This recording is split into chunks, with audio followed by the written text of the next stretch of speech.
আসসালামু আলাইকুম, আমি নীলা। আপনাদের সবাইকে স্বাগত জানাচ্ছি নতুন আরেকটা রান্নার ভিডিওতে। আর আজকের রান্নার ভিডিওটা আপনাদের সাথে শেয়ার করার জন্য, তো এই রান্নার ভিডিওটা আপনারা সবাই কম বেশি পারেন, বাট আমরা কিভাবে করে থাকি সেটা আপনাদের সাথে শেয়ার করব।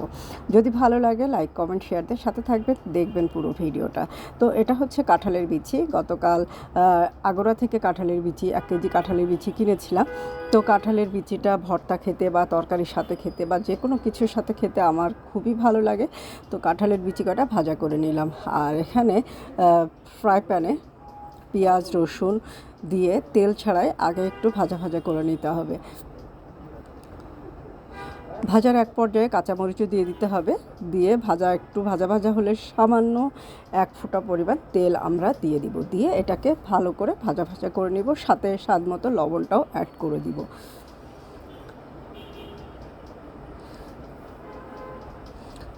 তো সব কিছু ভাজা হয়ে গেছে এবং কাঁঠালের বিচি কয়টার এখন খোসাটা ছাড়িয়ে নিচ্ছি। খোসাটা ছাড়িয়ে নিয়ে একটু খাওয়ার পানি দিয়ে এটা একটু ধুয়ে নিব। আর এই কাঁঠালের বিচি ভর্তা আমার এত ভালো লাগে, এত প্রিয় যে আমি আপনাদেরকে বলে বোঝাতে পারবো না। যতদিন কাঁঠালের বিচি পাওয়া যায় আমি আমার বাসায় কাঁঠালের বিচি রাখি এবং আমি ভর্তা খেতে থাকি, তরকারির ভিতরে দিয়ে খাই। তবে ভর্তাটা আমার খুবই খুবই প্রিয়। পানি দেওয়া ভাতের সাথে বা পান্তা ভাত যেটাকে বলে, পান্তা ভাতের সাথে এই ভর্তা হলে আমার আর কিচ্ছু লাগে না। তো এখন কিন্তু এই ভর্তাটা মাখিয়ে, এখন রাত, তারপরেও আমি দুপুরের পান্তা ভাত আছে কিছু, সেই পান্তা ভাত দিয়ে এই কাঁঠালের বিচি ভর্তা খাবো। তো সব কিছু ভালো করে রেডি করে নিয়ে এখন শিলপাটায় এই কাঁঠালের বিচিগুলো বাটা হচ্ছে। আর কাঁঠালের বিচি ব্লেন্ডারে ভর্তা করার চেয়ে শিলপাটায় ভর্তা করলে আমার মনে হয় বেশি টেস্টি লাগে। যে কোনো ভর্তায় শিলপাটায় বেটে করলে বেশি টেস্টি লাগে। তো শিলপাটায় বেটে নেওয়া হচ্ছে এবং কাঁঠালের বিচি কটা বাটা হয়ে গেলে পেঁয়াজ রসুন কাঁচামরিচটাও সুন্দর করে বেটে একসাথে মিশিয়ে নিলে, একটু সরিষার তেল আপনারা দিতে পারেন, আমি সরিষার তেল দেইনি, সরিষার তেল ছাড়াই আমার ভালো লাগে। আর পানিটাও কিন্তু কম দেওয়া হয়েছে, পানিটা দিলে একটু প্যাসপ্যাসে হয়ে যায়, যার কারণে পানিটা দেওয়া হবে না।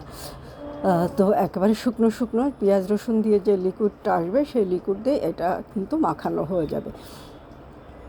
তো আমি আর ভোকাল দিতে পারছি না, আমার মানে জিভে পানি চলে আসছে, আমার এতটাই পছন্দের।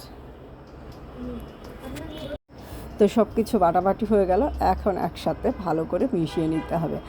মানে ভর্তা হলে আমার কাছে মাছ মাংস কিছুই লাগে না, আমার মাছটা অতটা প্রিয় না। আমার কাছে প্রিয় হচ্ছে ভর্তা এবং তরকারি। আমি যে কোনো তরকারি যে কোনো ভর্তা খুবই স্বাদ নিয়ে গ্রহণ করি। আমার মনে হয় পৃথিবীর শ্রেষ্ঠ খাবারের ভিতর এই কাঁঠালের বিচি ভর্তা একটা শ্রেষ্ঠ খাবার আমার তালিকায়। মানে যত খাবার আছে, যত ভালো ভালো খাবার আছে, সেই খাবারের ভিতর আমার কাছে শ্রেষ্ঠ একটা খাবার হচ্ছে এই কাঁঠালের বিচি ভর্তা। তো আমার মতো কে কে আছেন কাঁঠালের বিচি ভর্তা পছন্দ করেন, কমেন্ট করে জানাবেন। আর ভর্তাটা প্রায় রেডি হয়ে এসেছে, আমার ভিডিওটাও শেষের দিকে। তো যদি আপনাদের লোভ লাগে অবশ্যই এভাবে বানিয়ে খাবেন।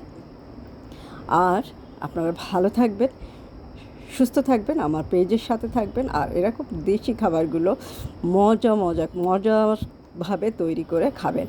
একটু কষ্ট হয় ভর্তা তৈরি করা, কষ্টের পাট, খেতে কিন্তু খুবই ভালো লাগে। তো আপনারা একবার হলেও ট্রাই করবেন এভাবে। তো আজকে পর্যন্ত, আল্লাহ হাফেজ।